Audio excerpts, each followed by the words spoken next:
There is a particular kind of silence that can fall over a room full of people. Not a peaceful silence. The other kind.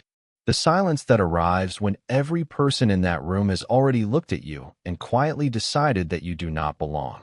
Grace Bennett walked straight into that silence on a cool evening in October, in a house that was never built for someone like her, wearing the very clothes she had chosen for an evening that did not exist. And in the space of about 10 seconds, standing under those bright chandeliers, she understood something that would change the rest of her life. This was not a misunderstanding. Nobody had made a mistake. The plain clothes, the stares, the soft laughter rising from the corners of the room, all of it had been arranged, carefully, deliberately, by someone who had smiled at her only days before. Here is what I want you to understand before we go any further. Grace was not a woman who fell apart easily. She had spent her whole life being overlooked, and she had learned to carry it with a kind of quiet steadiness that most people never even noticed. But that night, surrounded by strangers in gowns and diamonds, she felt something she had not felt in years. She felt small. She felt the heat climbing into her face, the tightness in her chest, the urge to turn around and leave before anyone said the words out loud. And the cruelest part, the part that still sits heavy in this story, is that the people who set this up were counting on exactly that. They wanted her to run. They wanted her gone. What they did not know was that someone in that room was already watching her every move. You have probably met a woman like Grace, or maybe you have been her. The one who shows up early and stays late. The one who fixes the problem no one else can fix, and then watches someone else accept the praise for it. The one who has learned to make herself smaller, so she does not take up too much room in other people's lives. Grace had spent years like that, pouring everything she had into beautiful things that other people would wear and other people would sign. She did not complain. She did not make a scene. She simply kept her head down and let her work speak, even when no one was listening. And that, more than anything, is why what happened to her that night cut so deep. They did not only try to embarrass her. They tried to prove she was nothing. They were about to learn how wrong they were.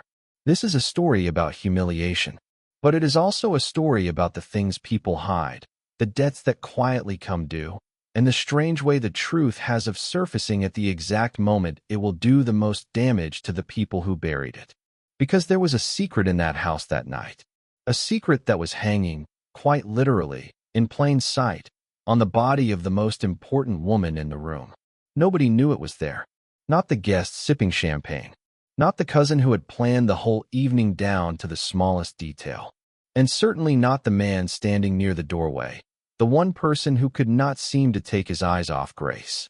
By the time this story ends, that secret will turn the entire room inside out. But to understand how, we have to go all the way back to the beginning. There are 5 people you need to know in this story.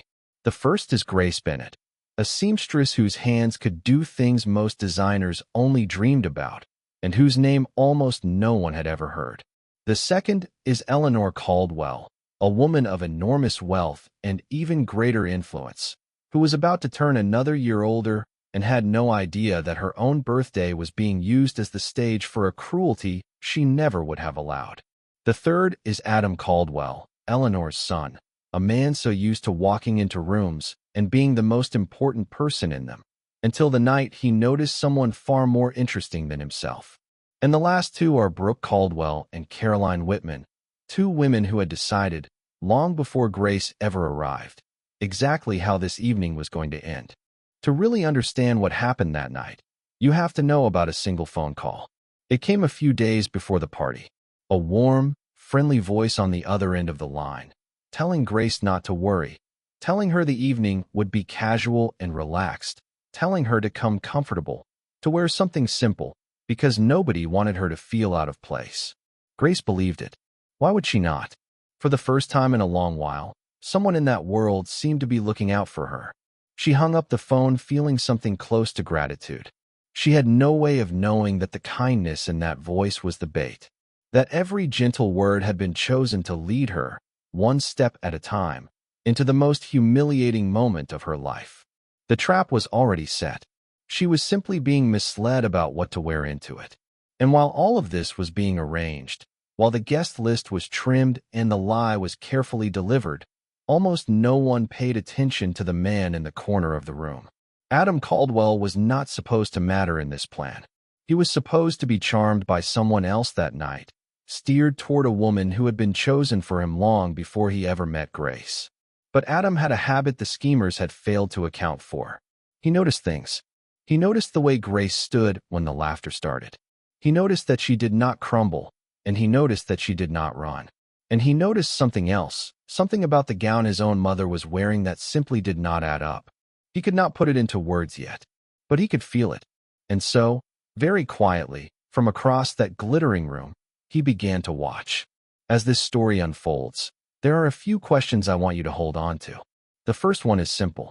Why would anyone go to such lengths to humiliate a quiet seamstress who had never done a single thing to hurt them? What was she a threat to, and to whom?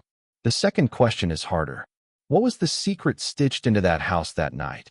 And how did a woman with no money and no power end up holding it in her hands? And the third question is the one that changes everything.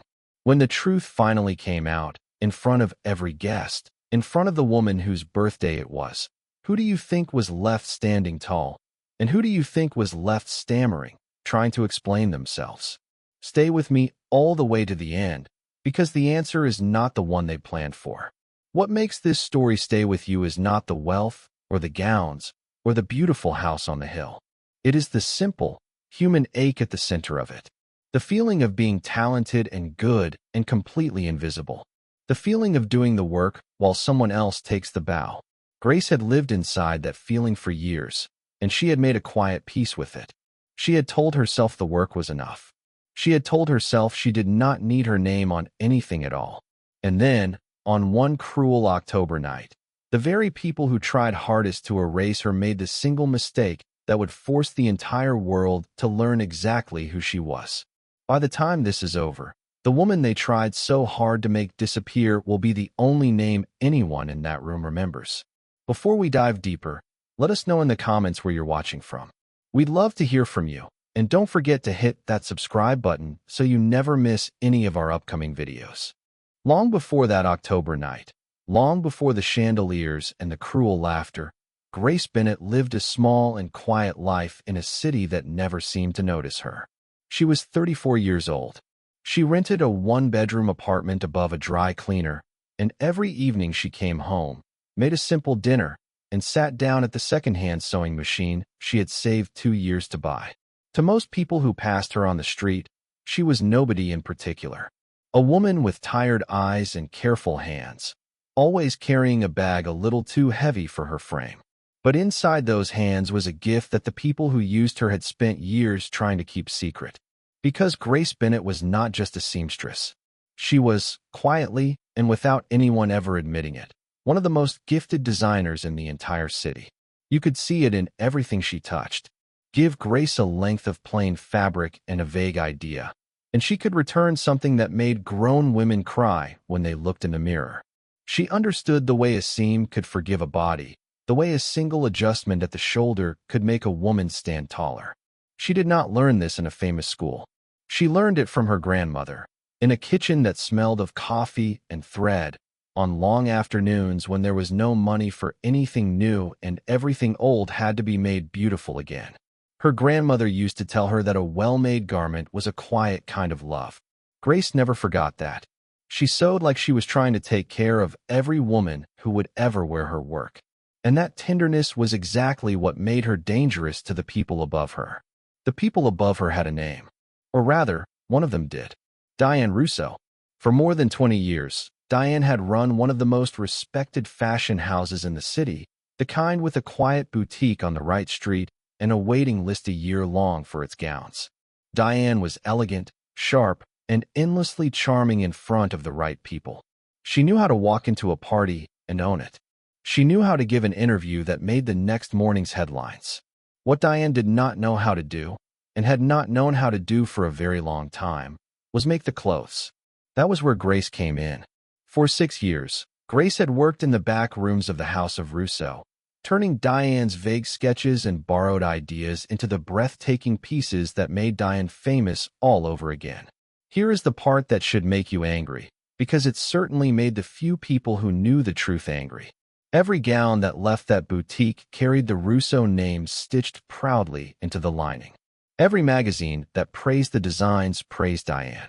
Every red carpet, every wedding, every charity gala where a woman turned heads in something extraordinary, the credit went to Diane Russo. And Grace stood in the back, watching it happen, season after season, year after year. She was paid a modest salary and told, again and again, how lucky she was to be there at all. She was the engine of an entire empire, and she was completely invisible inside it. Most people would have grown bitter. Most people would have walked out the door.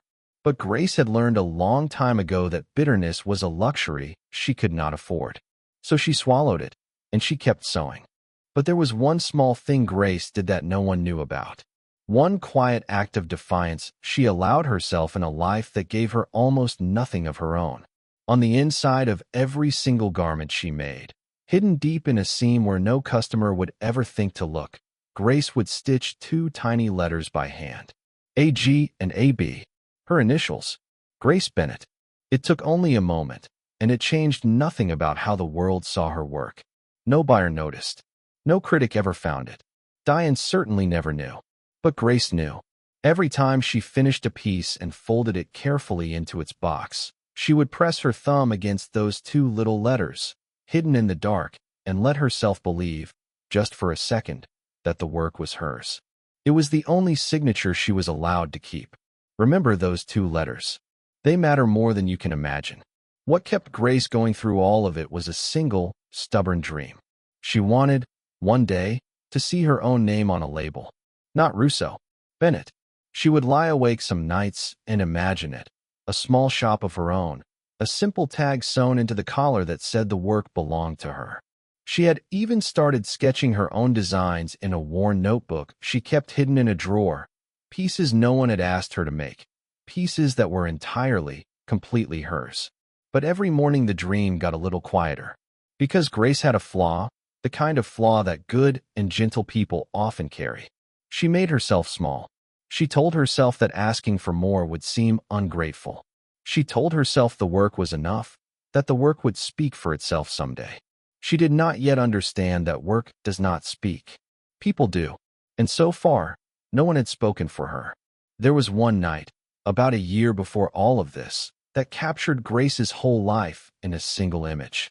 The House of Russo had dressed a famous actress for a major awards show, a gown that Grace had spent a month perfecting by hand. That night, Grace sat alone in her apartment and watched the broadcast on a borrowed laptop. She watched the actress glide down the red carpet. She watched the cameras flash. She watched a reporter ask who she was wearing, and she watched the actress smile and say the name Russo, and she watched the whole world write it down. And then Grace looked at her own hands, the hands that had actually made it, and she quietly closed the laptop and went to bed. She did not cry. She had stopped crying about it a long time ago. She simply told herself, the way she always did, that the work was enough. And then, on an ordinary Tuesday morning, everything began to change. Diane Russo swept into the workroom with a look on her face that Grace had learned to read after 6 years. It was the look Diane wore when something enormous was at stake. A new client, Diane announced, the most important client the house had ever taken. Eleanor Caldwell. If you lived in that city, you knew the name.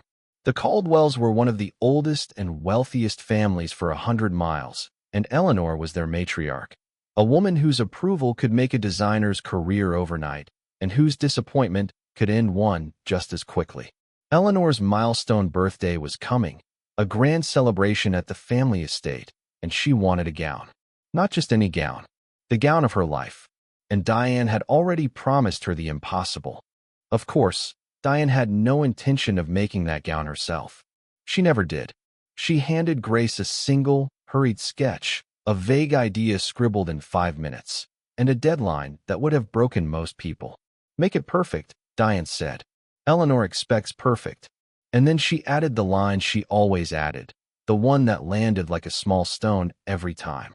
And do not embarrass me. Grace took the sketch back to her corner and looked at it for a long while. She knew exactly what this was. She knew that if the gown succeeded, Diane would stand beside Eleanor Caldwell in every photograph and accept every single compliment. And she knew that her own name would never once be spoken.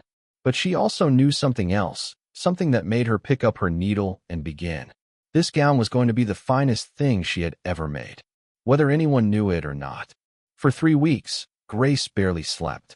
She worked late into every night, long after the boutique had gone dark, fitting and refitting the dress form, choosing fabric by lamplight when she could not afford to keep the overhead lights burning.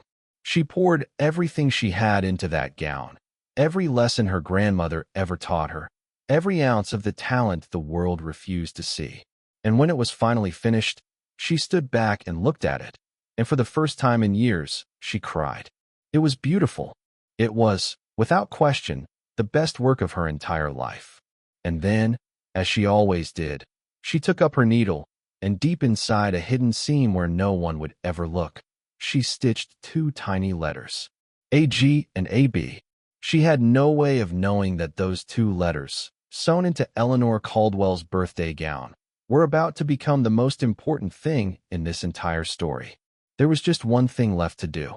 The gown needed a final fitting, and it needed to be done in person at the Caldwell estate.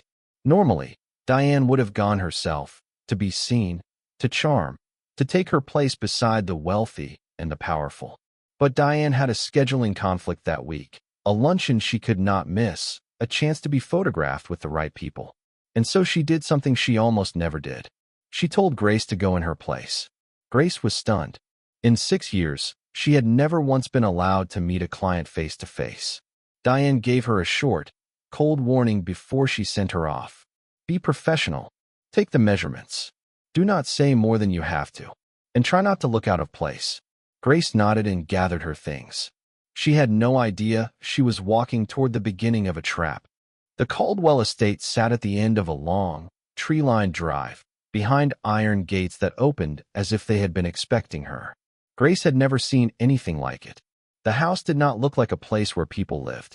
It looked like a place that was maintained, every hedge trimmed to the inch, every window catching the late afternoon light, a silence over the grounds so complete that it almost felt like a held breath. She stepped out of her small car feeling every bit as out of place as Diane had warned her she would. A butler met her at the door before she could even knock. He took one long look at her simple coat and her heavy bag, and something flickered across his face, gone too fast to name. Then he stepped aside. This way, he said, Mrs. Caldwell is expecting you.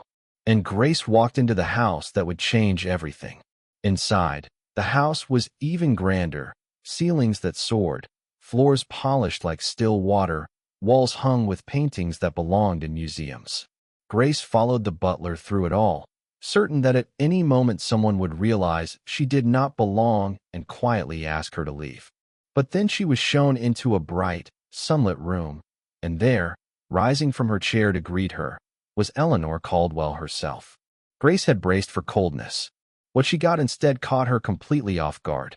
Eleanor took both of Grace's hands in hers, looked her warmly in the eye, and said how glad she was that she had come.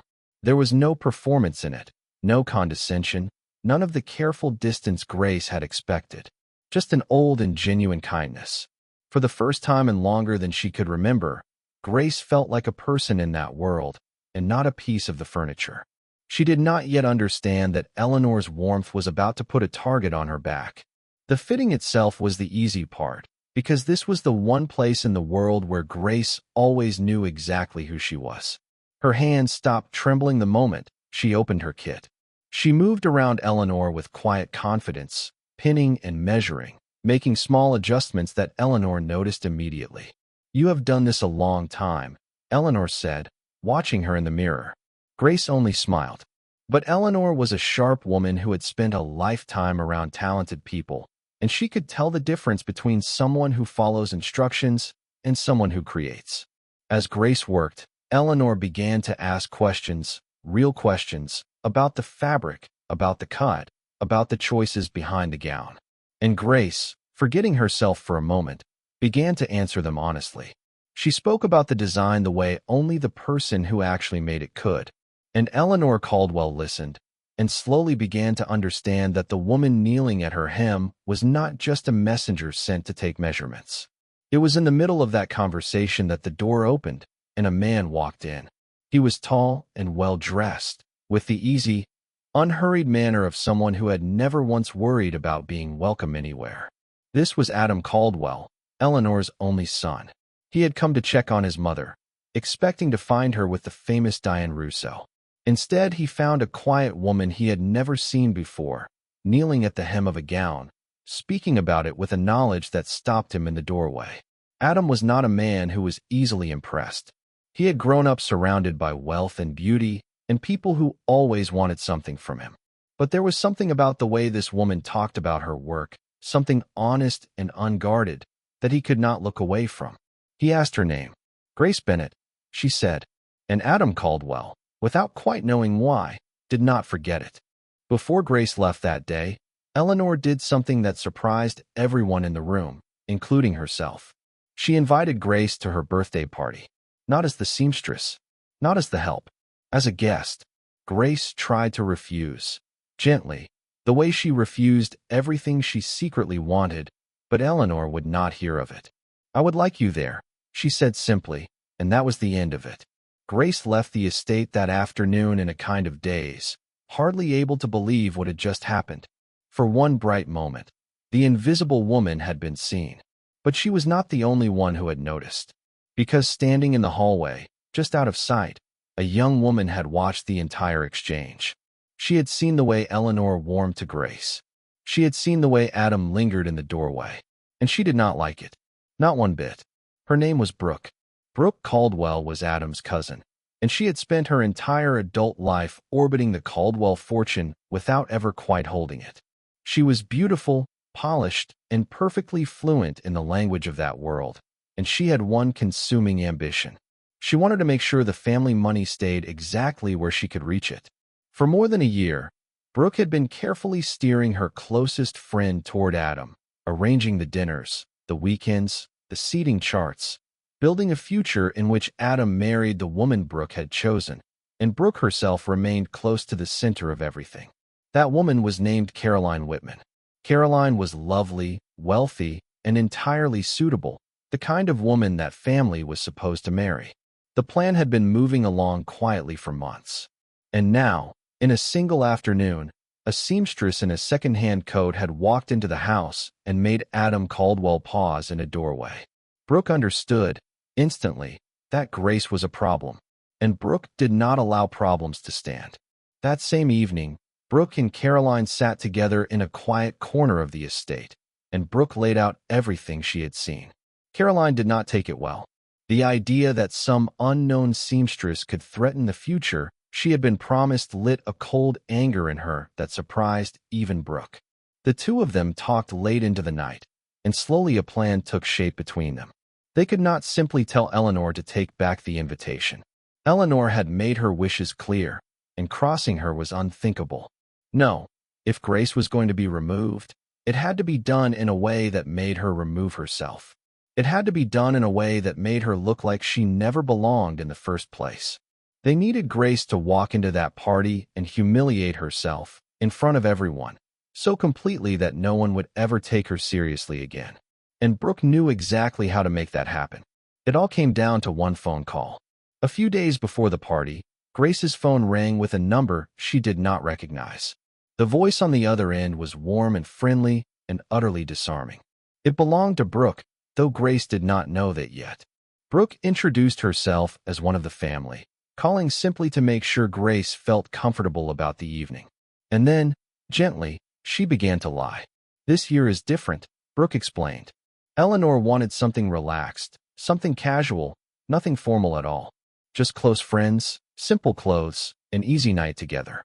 Brooke even lowered her voice, as if sharing a small kindness. "We did not want you to feel out of place," she said. "Wear whatever feels easy. Nothing fancy at all." And Grace, who had spent her whole life being told where she did and did not belong, felt a wave of gratitude toward this stranger who seemed to be looking out for her. Think about how cruel that really was. Brooke had not chosen those words by accident. She had studied Grace, even from a distance, and she understood exactly what would work on her. She knew that a woman who had been made to feel small her entire life would not question kindness when it finally seemed to arrive. She knew that the surest way to trap Grace was not with a threat, but with a favor. And so Grace hung up the phone that night feeling something close to hope. She believed that the most powerful family in the city was opening its door to her, gently, generously, asking only that she come as herself. She had no idea that every soft word had been a thread in a net. She had no idea that the casual, relaxed evening she had been promised did not exist at all. While Grace folded her plainest clothes with careful, hopeful hands, the real guests were already choosing their gowns and their jewels. There are two more things you need to know before that night arrives, because both of them matter later. The first is a question that hung over everything. Did Diane Russo know what was being planned? Diane traveled in the same circles as the Caldwells. She knew Brooke. She had every reason in the world to want Grace kept quiet and kept down. To this day, there are people who believe Diane had a quiet hand in sending Grace into that room unprepared. Hold that thought. The second thing is Adam. In the days after the fitting, Adam Caldwell could not quite shake the woman he had met in his mother's sitting room. He found himself thinking about the way she spoke about her work, the quiet pride in it that money could never buy. He did not know about the phone call. He did not know about the plan. But some part of him had already decided to keep an eye out for Grace Bennett at his mother's party. And so the day of Eleanor Caldwell's birthday arrived, wrapped in gold light and the soft sound of luxury cars rolling up that long, tree-lined drive. Inside the estate, the most powerful people in the city gathered in their finest, gowns moving across the floor like water, diamonds catching the chandelier light. Champagne poured into the hands of people who had never once been told they did not belong. Brooke and Caroline moved through it all calm and smiling, watching the door, waiting. Somewhere across the city, in a small apartment above a dry cleaner, Grace Bennett took one last look in the mirror at the soft pale yellow sundress and simple flat sandals she had picked out from her closet, took a deep and hopeful breath, and went out to meet the people who had already decided to destroy her. She thought she was walking into a warm and casual evening. She was walking into the most humiliating night of her life, and it was about to begin. The moment Grace stepped through the door of the Caldwell estate, she knew. She did not need anyone to say a word. She felt it the way you feel a cold draft before you find the open window. The room, full of people in floor-length gowns and tailored suits, in diamonds and silk and quiet, expensive perfume, went still. Heads turned. Conversations paused. And there, in the middle of all that wealth, stood Grace Bennett in her soft pale yellow sundress and simple flat sandals, the only person in the entire room who looked as though she had wandered in off the street. For one endless second, nobody moved. And in that second, every hopeful thing Grace had felt on the phone a few nights before collapsed into a single, sickening understanding. The casual evening did not exist. There had never been a casual evening. She had been lied to. The whispers started almost at once. They were not loud. People like that rarely raised their voices. They did not need to. A soft remark here, a low laugh there, the kind that is meant to be just barely heard. Who let her in? Someone murmured near the doorway. Is she part of the staff? Asked another, not bothering to lower her voice quite enough. Somewhere to Grace's left, a woman in emerald green leaned toward her companion and said, with a small, delighted smile, that someone clearly had not gotten the invitation. And the laughter rippled outward, quiet and cruel, passing from group to group like a secret everyone was in on except her. Grace felt the heat climb up her neck and into her face. Her hand tightened around the strap of her bag. Every instinct she had screamed at her to turn around and leave before it got any worse. And then, across the room, she saw her, a young woman in a stunning gown, standing perfectly still amid all the movement, watching Grace with an expression that did not match the moment. While everyone else laughed or whispered or looked away, this woman simply watched, calm and satisfied, a glass of champagne resting in her hand. Grace had never seen her before, but she recognized the voice the instant their eyes met, the warm, friendly voice from the phone that had told her to come comfortable, told her not to worry, told her that no one wanted her to feel out of place. It was Brooke. And in that moment, Grace understood everything. The phone call, the lie, the plain clothes. None of it had been kindness. All of it had been a stage, carefully built, and Grace had walked onto it exactly as planned. The cruelty had a name now, and it was smiling at her. What happened next is the part of this story I most want you to understand, because it is the part the people in that room never expected. Everything in Grace told her to leave. The shame was so heavy she could barely breathe under it. She could feel the tears gathering, and the last thing she wanted was to let these people see her cry. The door was right behind her. She could walk out, drive home to her small apartment, and never have to see any of them again. For one long, trembling moment, she very nearly did. But then a different thought rose up in her, quiet and stubborn, the same thing that had kept her sewing through 6 years of being invisible. If she ran now, they would win. They would always be able to say she had not belonged, because she would have proven it by leaving. And Grace Bennett was finished proving other people right. So she did not run. She lifted her chin, took a slow breath, and she stayed. She did not shrink into a corner, and she did not make a scene. She simply stood there, in her plain clothes, in a room that had been built to break her, and she held herself together with a dignity that not one of those laughing strangers could have managed in her place. It was a small thing. It looked like nothing at all. A woman, standing still, refusing to leave. But it was, in its own quiet way, the bravest thing in that entire glittering room. Brooke watched her from across the floor and felt the first faint flicker of something she had not planned for. She had expected Grace to crumble. She had expected tears, a hurried exit, an easy victory. Instead, the woman she had tried to erase was still standing. And the night was far from over. The cruelty did not stop simply because Grace refused to leave. If anything, it grew bolder. A man in a dark suit, passing by with an empty glass, held it out to Grace without even looking at her, assuming she was there to clear it away. Grace took the glass without a word, because what else could she do, and set it quietly on a nearby table. Nearby, Caroline Whitman watched the small humiliation and let a slow smile cross her face. She drifted close enough to be heard and remarked, to no one in particular, that the staff really ought to be more careful about who they let mingle with the guests. A few people laughed. Grace heard every word. She kept her eyes forward and her chin level, and she said nothing at all, and only the slight tightening of her jaw gave any sign that the blade had landed.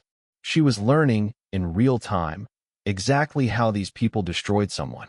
Then a hush of a different kind moved through the room. The double doors at the far end opened, and the guest of honor appeared.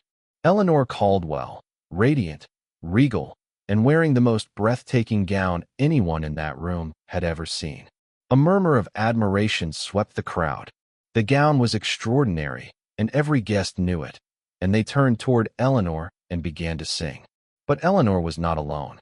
At her side, escorting his mother into her own celebration, was Adam Caldwell. And as the room filled with the warm sound of happy birthday, as every face turned toward Eleanor, Adam's eyes were already moving across the crowd, searching for something. He had told himself he would keep an eye out for the seamstress from the sitting room. And now he found her, standing alone, surrounded by people, and completely alone. And the easy smile faded slowly from his face. Adam Caldwell did something then that no one in that room expected, least of all Brooke. He left his mother's side, in the middle of her own birthday song, and he began to walk. Not toward the bar, not toward the important guests waiting to greet him. He walked straight across the room, through the crowd, past the whispers, directly to the woman in the pale yellow sundress that everyone else was so busy mocking. People noticed. Of course they noticed. Conversations faltered. Heads turned a second time.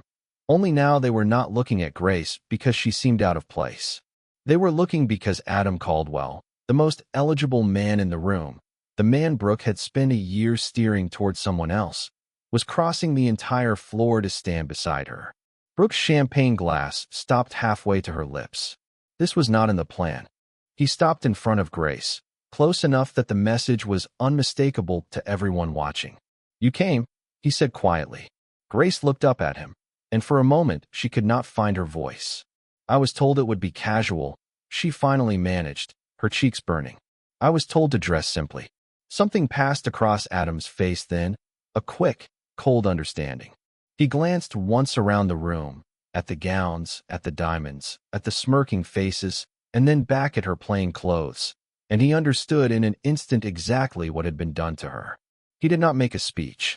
He did not announce anything. He simply turned, so that he was standing beside her, facing the room with her, and he said, loud enough for the nearest guests to hear, that he was very glad she had come. And just like that, the woman they had tried to erase was standing beside the host's own son. The effect on the room was immediate. The laughter died. The whispers changed their tune. Suddenly, the woman in the plain clothes was not a joke to be enjoyed, but a mystery to be solved. Who was she, that Adam Caldwell would cross a room for her? The very people who had been mocking Grace a moment before now found themselves uncertain, recalculating, wondering if they had misjudged the entire evening. And Brooke, watching from across the floor, felt her careful plan beginning to slip out of her hands. She had built the perfect trap. She had executed it flawlessly. And somehow, impossibly, Grace was still standing, and Adam was standing with her. But Brooke was not finished. If anything, Adam's attention only made her more determined. She set down her glass, fixed her smile back into place, and began to make her way toward them. She still had cards left to play. She just did not know what was waiting inside that gown. Because here is what no one in that room understood yet. The gown that Eleanor Caldwell was wearing, the gown drawing gasps of admiration from every guest, the gown that was the crown jewel of the entire evening, had not been made by Diane Russo. It had been made by the very woman they were all so busy looking down on. And sewn deep inside it, in a seam against Eleanor's heart, were two tiny letters that no one had ever noticed. A G and a B. The truth was already in the room. It had been there all night, hanging on the guest of honor herself, waiting. And it was about to come loose, one careful thread at a time, in front of every single person who had laughed. With Adam standing beside her, the room kept its distance, and for the first time all night Grace could breathe. Adam spoke to her quietly, the way you speak to someone you do not want to frighten. He asked her, simply, who had told her the evening would be casual. Grace hesitated. She did not want to make trouble, did not want to seem as though she were accusing anyone, because that was the habit of a lifetime. But Adam waited, patient and steady, and finally she told him about the phone call. The warm, friendly voice. The promise of a relaxed night, simple clothes, nothing formal at all. The assurance that no one wanted her to feel out of place. And as she spoke, Adam's expression hardened into something quiet and serious. Because Adam knew his family. He knew exactly who in that room was capable of making a call like that. And he knew it had not been an accident. From that moment, Adam Caldwell stopped being a guest at a party and became something closer to a man following a trail. He did not confront anyone. He was far too smart for that. Instead, he began, quietly, to ask questions. Who had handled the guest list this year? Who had spoken to the vendors and the staff? Who had taken such a sudden, generous interest in making sure the seamstress felt welcome? He moved through the room with a glass in his hand and an easy smile on his face, and one by one the answers began to point in a single direction. A cousin who had volunteered to manage the details. A cousin who had insisted on personally calling certain guests. A cousin who had spent the whole evening watching the door. Adam already knew the name. He had known it the moment Grace described the voice. But he wanted to be certain, because what he was beginning to uncover went deeper than one cruel phone call. And then the trail took a turn that even Adam did not expect. Because Diane Russo was at that party. She had come, of course, to stand near Eleanor Caldwell and bask in the glow of the magnificent gown she was about to take credit for. But when the evening began to go wrong, when she saw Grace standing humiliated in the middle of the room, Diane did not rush to defend the woman who had made her famous. She did the opposite. She moved quickly to distance herself. People overheard her telling a small group, with a pained little shake of her head, that she truly did not know what had possessed her assistant to show up dressed like that the girl had always been a touch unstable, that it had nothing whatsoever to do with the House of Russo. In the space of a single sentence, Diane Russo threw the woman who had built her empire under the wheels. And for a moment, it looked as though Diane might be at the very center of all this. But Adam, listening from a few feet away, was not fooled.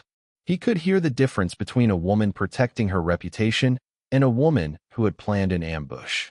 Diane Russo was a thief. That much was becoming clear, a woman who had spent years stealing the credit for another woman's gift. She was a coward, abandoning Grace the instant it became inconvenient.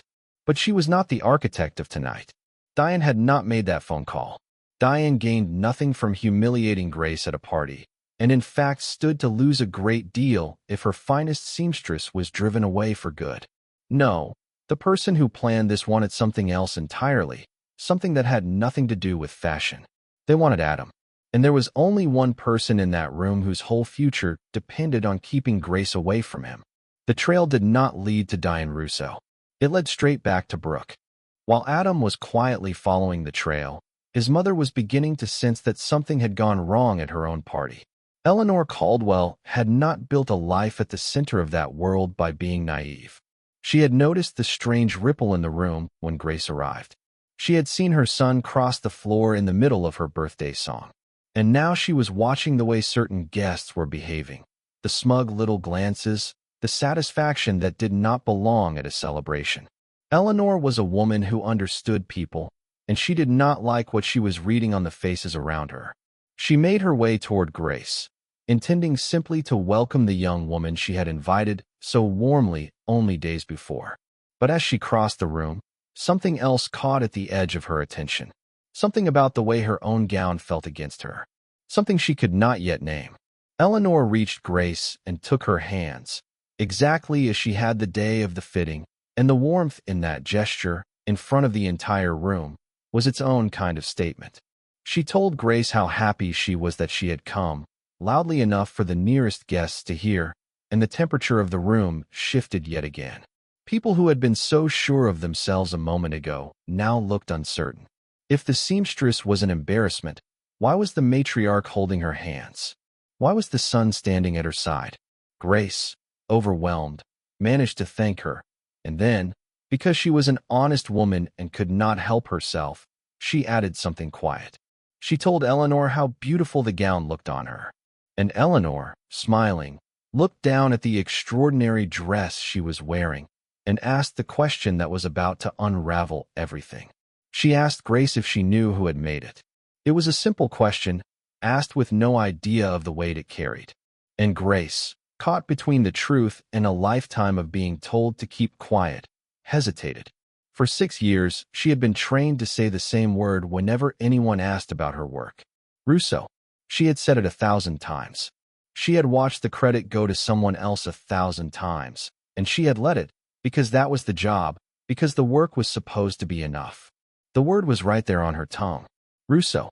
But standing in that room, in those plain clothes, after everything they had done to her, Grace found that she could not quite say it. Not this time.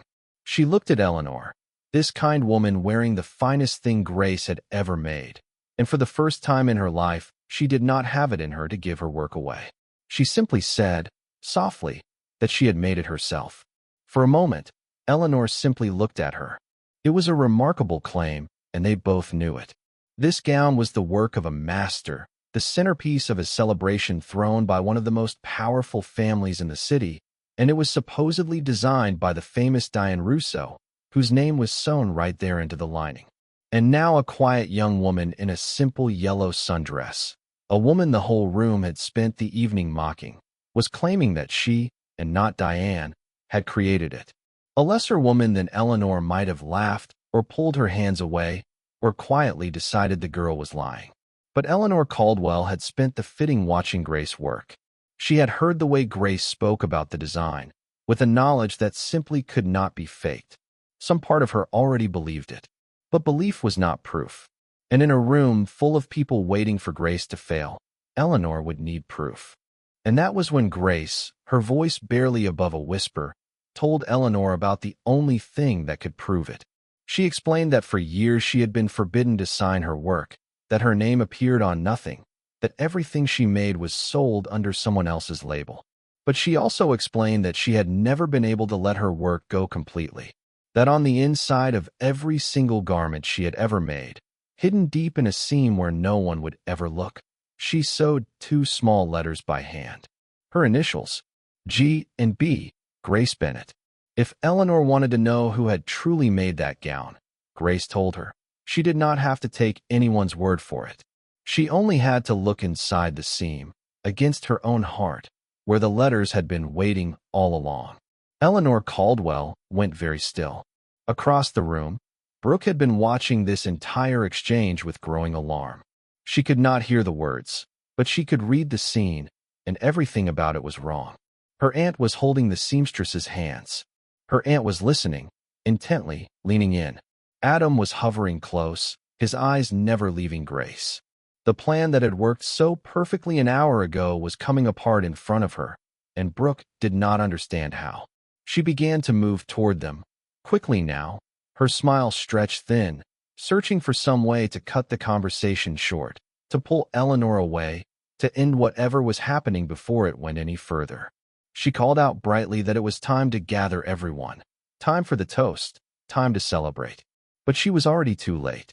Eleanor Caldwell had made a decision. And when Eleanor turned to face the room, it was not to give the birthday toast that Brooke expected. Eleanor lifted her hand, and the room fell quiet, because when a woman like Eleanor Caldwell asks for quiet, she receives it. Guests set down their glasses. The music softened. Brooke froze where she stood, halfway across the floor. Diane Russo, sensing something shifting, edged toward the back of the crowd. And Grace, in her soft yellow sundress, suddenly found every eye in the room turning toward her once again. Only this time the laughter was gone, replaced by a strange and breathless curiosity. Eleanor was about to speak. She was about to tell that glittering, cruel, beautiful room exactly who had made the gown they had all been admiring. And she was about to ask someone to do something that would change Grace Bennett's life forever. The truth had finally come loose, and there was no thread left to pull it back. For a moment that seemed to stretch on forever, Eleanor Caldwell stood in the center of her own birthday celebration and let the silence settle. Every guest was watching her now, every glass lowered, every conversation stilled. These were people who had spent the entire evening certain of one thing, that the quiet woman in the pale yellow sundress did not belong among them. And Eleanor was about to take that certainty and turn it completely on its head. She began softly, almost warmly. She thanked her guests for coming. She told them how much the evening meant to her. And then she said that before the night went any further, there was something she wanted every person in that room to understand. Something about the gown she was wearing. The gown they had all spent the evening admiring. The gown, she said, that was the most beautiful thing she had ever owned. And the room leaned in to listen. "You have all told me tonight how lovely this dress is," Eleanor said, her voice carrying easily across the silent room. "And you are right. It is the finest gown I have ever worn. So I think it is only fair that you know who actually made it." There was a small, knowing murmur from the crowd. Everyone assumed they already knew. The name was practically a brand of its own. Somewhere near the front, Diane Russo straightened slightly, preparing to accept the compliment she had come to collect. But Eleanor did not say the name Russo. Instead, she looked across the room, past the gowns and the diamonds, and she found the woman standing alone in plain clothes beside her son. And she said, "This gown was not made by the name sewn into the label. It was made by her, by the young woman so many of you spent this evening laughing at." A ripple of disbelief moved through the room. It was an extraordinary thing to claim, and Eleanor could feel the doubt in the air, the polite, wealthy skepticism of people who did not want to believe they had been wrong. So she gave them proof. She explained, calmly, that the true maker of any garment always leaves something of herself inside it, in a place no thief would ever think to look. And then, in front of every guest, Eleanor Caldwell reached to the inside of her own gown, to the seam that sat against her heart, and she turned it gently outward into the light. And there, stitched by hand in tiny, careful letters, were two initials. Not a D, not an R, a G, and a B, Grace Bennett. The room went utterly silent. The proof was right there, against the matriarch's heart, where it had been all night long, while they laughed. Eleanor let the room sit with what they were seeing. Then she spoke the name aloud, slowly, so that no one could pretend they had not heard it. Grace Bennett. She said it the way you say a name that deserves to be remembered. She told the room that this woman, the one they had mistaken for staff, the one they had refused to place among them, was one of the most gifted designers any of them would ever be lucky enough to meet. She said that the beauty they had admired all night had come from those quiet hands. And then Eleanor did something that turned the whole evening on its head. She began, alone at first, to applaud. And in a room like that, when the most powerful woman present begins to applaud, no one dares to be the last to join. One by one, and then all at once, the very guests who had laughed at Grace began to clap. Try to imagine what that moment felt like for Grace. For 6 years she had stood in the back, invisible, while other people accepted the applause for her work. She had watched it happen on television, alone in her apartment, and told herself the work was enough. And now, in the last place on earth she would ever have expected it, the applause was finally hers. The same people who had whispered and laughed an hour before were now clapping, some of them avoiding her eyes, ashamed, others studying her with sudden, hungry interest, already calculating what it might mean to know her. Grace did not gloat. She did not say a single word. She simply stood there, in her soft yellow sundress, with tears standing in her eyes that she refused to let fall, and for the first time in her entire life, she let herself be seen. It was everything she had ever wanted, and it was only the beginning. But Eleanor Caldwell was not finished, and the warmth in her voice cooled into something far more serious. She told the room that she had not planned to say any of this tonight, that she had only learned the truth in the last few minutes, standing right there on the floor of her own party. And that learning it had forced her to ask a very troubling question. How was it, she wondered aloud, that the brilliant young woman who made her gown had arrived at a formal celebration dressed for a casual evening, looking, by design, as out of place as a person could possibly look? How could such a thing happen by accident? The answer, of course, was that it could not. Someone had arranged it. Someone had made a phone call.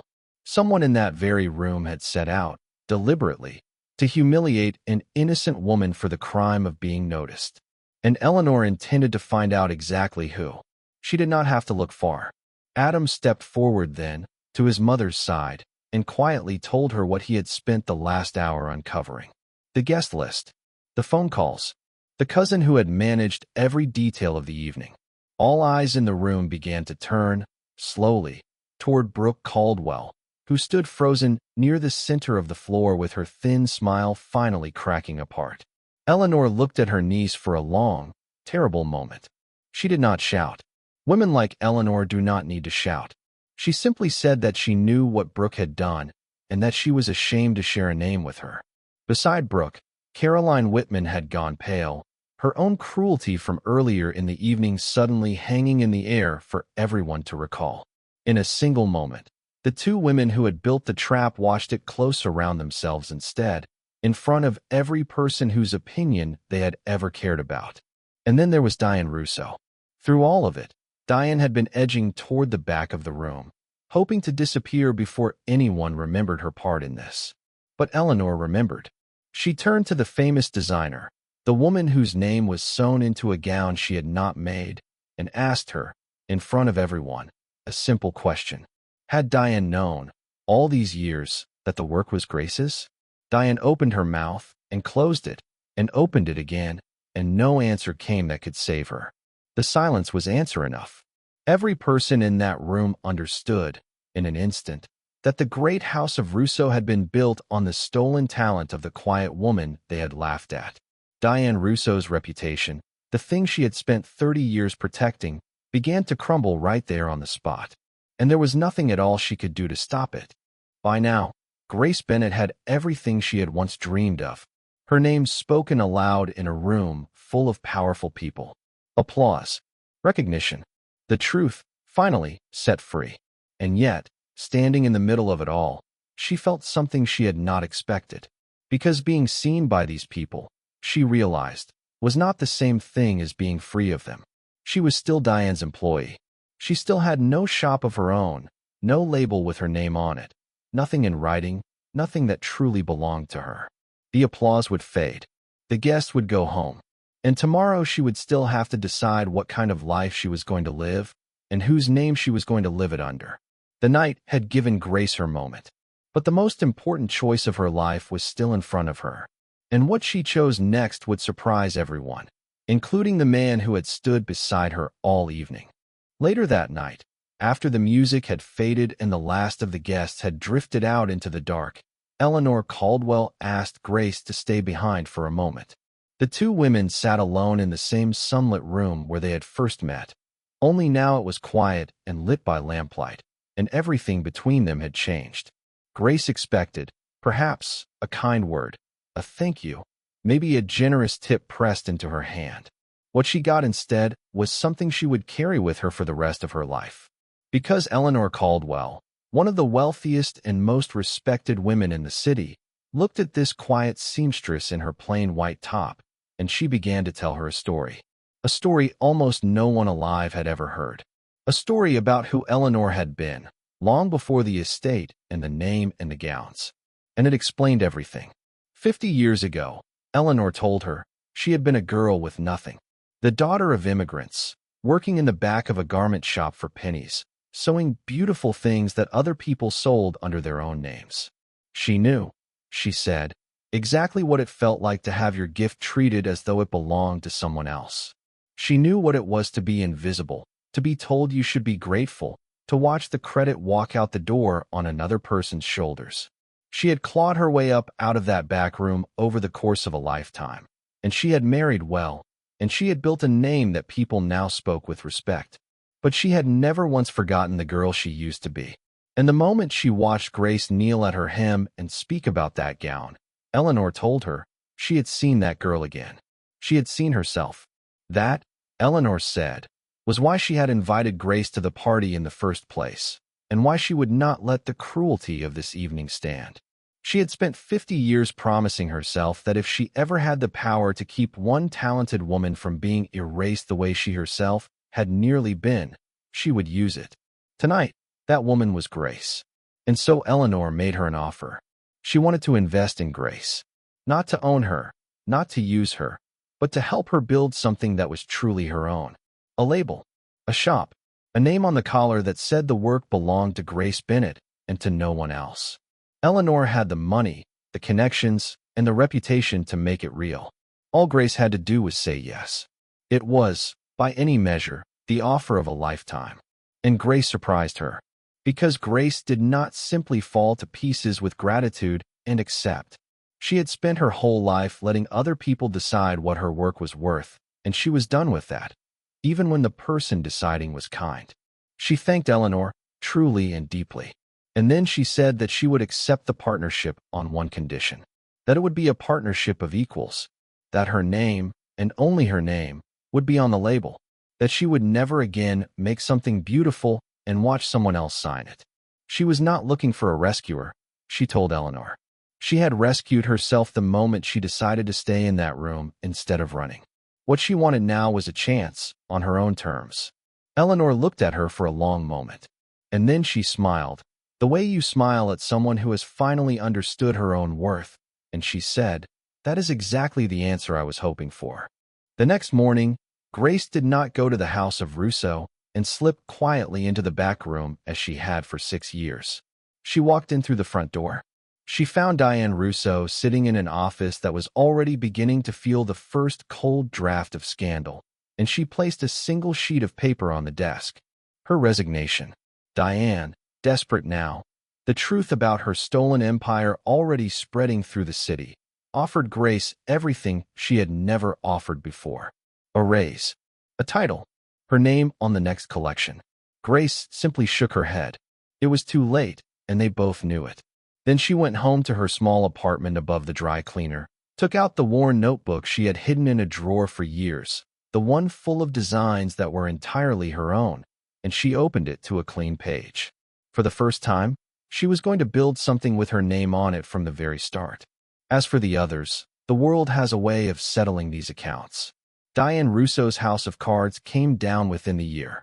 Once the truth was out, the clients who had waited years for a Rousseau gown wanted nothing to do with the thief, and the great fashion house that had been built on Grace's hidden talent quietly closed its doors for good. Brooke Caldwell discovered that the family she had schemed so hard to stay close to no longer wanted her anywhere near it. Eleanor saw to it that her niece was kept at arm's length from everything she had tried so desperately to grasp, and the marriage Brooke had spent a year arranging never happened. Caroline Whitman faded back into the crowd she had come from, remembered now mostly for a cruel remark she made one night to a woman she had badly underestimated. The people who had planned to humiliate Grace had, in the end, only humiliated themselves. And what of Adam Caldwell, the man who had crossed a crowded room to stand beside a stranger in plain clothes? In the weeks that followed, Adam asked Grace to dinner more than once. He was patient about it, and he was sincere, and it was clear to everyone, including Grace, that his interest was real. But Grace was no longer the same woman who had walked into that party hoping only to be tolerated. She had a name to build now, a dream that was finally hers, and she was not about to hand the center of her own story to anyone, no matter how kind. She told Adam, gently, that maybe, one day, when she was ready, she would say yes. But first she had work to do, her own work, with her own name on it. And Adam, to his credit, understood. He was happy, he said, to wait for a woman who finally knew exactly what she was worth. There is one last image worth holding on to. That soft yellow sundress, the one Grace had picked out in her small apartment with hopeful hands, trusting a voice that had lied to her about everything. She never threw it away. She hung it in her new studio, where she could see it every single day, a reminder of the night the people who tried hardest to erase her had instead forced the whole world to learn her name. And on the wall beside it, framed, was the very first label from her very first collection.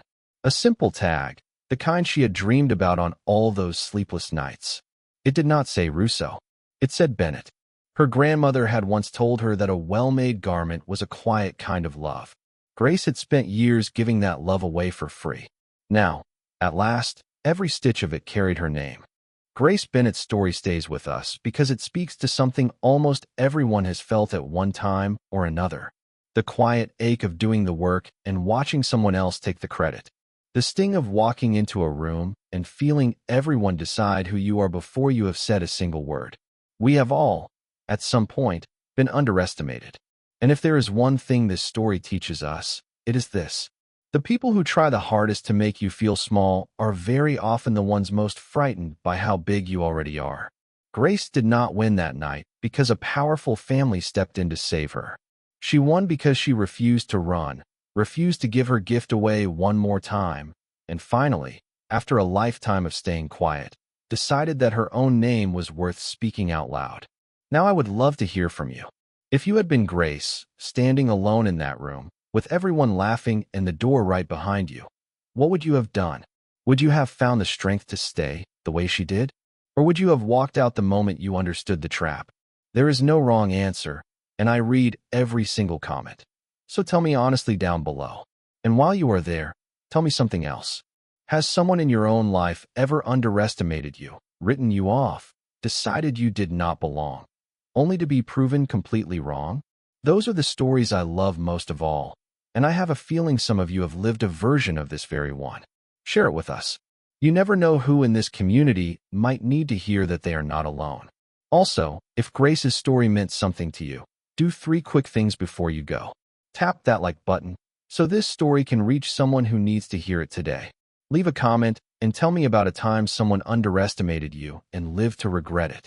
And subscribe, because we share a brand new story like this twice every week. And I would truly love for you to be here for the next one. Thank you for watching all the way to the end. I will see you in the next story.